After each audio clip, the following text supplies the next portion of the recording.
Hey guys আমি আহি সেই গাৰোবিলাকৰ মেমাং হালি পালো আৰু এইফালে অৱস্থা কাহি পাতি বহুত ওখ হয়। আমি এতিয়া গৈ আছো, খুব ভাগৰ লাগিছে আমাৰ। অমল ৰাফা আগত আছে, চাওঁ কিমান দূৰ যাব বাৰু। এই কেনেকা এক্সপিৰিয়েঞ্চ ক? মানে একদম পুৰা ফাটাফাটি পাহাৰ বগাই পাইছে না আগতে? আৰু বোপা একদম কষ্ট হৈছে, বহুত কষ্ট হৈছে। গৈ খাবৰ কাৰণে কিবা কষ্ট কৰিবই লাগিব। তাকে গৈ পেলাই ওলাইছে ওপৰত। আৰু মই গৈ আছো, উকা চুটি হৈ আছে। উপায় নাই, পাৰিম নে নোৱাৰিম চাওঁ, যাই আছো। চাওক আপোনালোকে দেখিব পাইছে কিমান ওখ ঠাই। আপোনালোকে আহি যাব একবাৰ। ওপৰত গৈ পুৰি থকা বুলি শুনা পাইছো, লগৰ কেইজনীয়ে ফোন মাৰিছে। খুব সোনকালে আহিব দিছিল, কিন্তু আমাৰ পলমে হ'ল বুলি ক'ব লাগিব। আৰু আমি লাহে লাহে আহিছো, ইমান ওখ। আপোনালোকক দেখাই আছো ওপৰলৈ।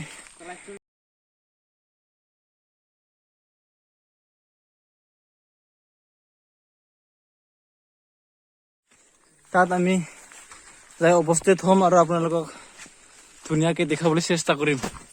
আপোনালোকে চাই থাকক গাইছ। চাওক, এইটো তামোল গছ। পাহাৰত বেছি দিন নালাগে, বেছি বছৰ নালাগে। কমকৈ ক'ব গ'লে 4-5 বছৰৰ মূৰত আপোনালোকে তামোল জোপা জোপি লগাই দেখাই পাব। আজি এইটো দেখা পাইছে, আৰু 2-3 মান বছৰ আহি পেলাই আপোনালোকে তামোল লগাই দেখাই পাব। গাইছ ফাইনেলি আহি পালো আমি পাহাৰত।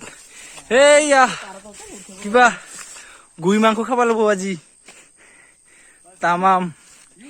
তাতে পুৰি থকা বুলি কৈছে, ৰবা কি বা কৰি আছে সিহঁতেহে জানে। অলপ আপোনালোকক জুম কৰি দেখাই আছো, পুৰি আছে না কি বা কৰি আছে। আপোনালোকৰ কাষত যাই দেখাই আছো ৰব। এই গাইজ ফাইনেলি আহি পালো। খুন্দি আছে বৰ্তমান। বহুত থকেবাজ হ'ল গাইজ। আপোনালোকে দেখিব পাইছে গাইজ, ধুনীয়াকে কৈ আছে পুৰিলো কিন্তু নাই। এতিয়াহে খান্দি আছে গাইজ, শিলৰ একদম কাটাৰ ভিতৰতে সোমাই থকা বুলি জনাই আছে, কিন্তু এতিয়ালৈকে গাইজ ওলাব সক্ষম হোৱা নাই। আপোনালোকে গাইজ চাব পাৰে আমাৰ এই প্লেয়াৰ কেইজনক। খাম চুল ওলাই একেবাৰে শেষ। এই আমাৰ শৰ্মা পানী শেষ হৈ গ'ল বোলে, পানী লৈ আছিলে 1 বটল। আছে বাৰু আৰু মানুহ পিছফালে, কিন্তু গোটেই দৰ্শক হিচাপে চাই আছে। ইয়াতে থাকা বুলি গাইজ ইহঁতে কৈ আছে, কিন্তু ভিতৰত পুৰা জুই সোমাই দিয়া হৈছে। বৰ্তমান সক্ষম হোৱা নাই তাই ওলাই আহিবলৈ। ইয়াক পালে বেয়া মাৰি দিম। আমাৰ অমল ৰাভাই হিৰি লৈ আহি আছে, মাল লৈ আহিছে। এই গুফাত জুই জ্বলোৱা হৈ আছে, এতিয়া বস্তুটো ওলোৱাই নাই বৰ্তমান। আমি জুই লগাই আছো। ফটাফট খাম বুলি আহিছো, খাবই লাগিব আৰু উপায়তো নাই দে ফটাফট। কি কবি গাইছ, আমাৰ দুখৰ বেদনা। ইমান দূৰৰ পৰা পাহাৰ বগাই আহিলো, তাৰ পিছতো আমি এই গুৰিডাল ওলাবই নোৱাৰিলো। কি কবি ক দুখৰ বেদনা। শৰ্মা ঘৰত যাবি, উপায় নাই। খুব দুখ লাগিল গাইজ, কি কবি আৰু উপায় নাই।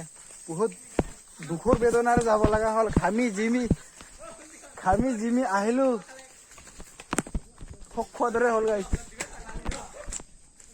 কি কৰিম গাইজ, সেইটোকে ভাবি আছো গাইজ। ভিডিঅ'টো আপলোড দিম না নিদিম সেইটোৱে চিন্তা কৰি আছো এতিয়া মই।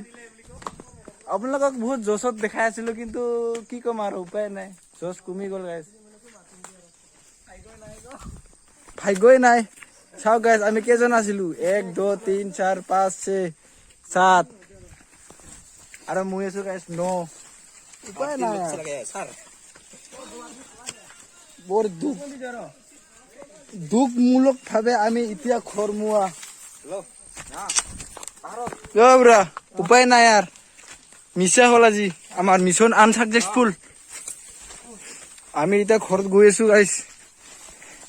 আৰু যাই মিলি কিবা এটাকে খাব লাগিব আৰু উপায় দিবাংকৰ কি কি কবি ক আমাৰ দুখৰ বেদনা মানে একদম আৰু কি কম দুখত ভুগি গলো আনসাকচেছফুল বহুত পাম খাম বুলি আহিছিলো কিন্তু আশাটো আশা হৈয়ে ৰ'ল আশা পাখা কাজি গ'ল বুলি যে কয় আমাৰ গাঁৱলীয়া ভাষাত সেনেকাই হ'ল আৰু নাকি উপায় নাই এতিয়া আমি ক'ত যাম ঘৰত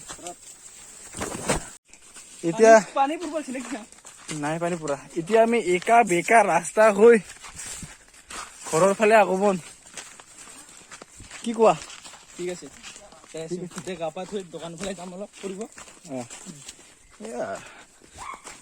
ওলাই যাওঁ একা বহুত বেকা ৰাস্তা বেকা আপোনালোকক এটা 360 ভিউ দেখাই দিম আপোনালোকে চাব तूने बातें खोली कच्चे धागों में फिर बातों की रंगोली से खेलू ऐसे होली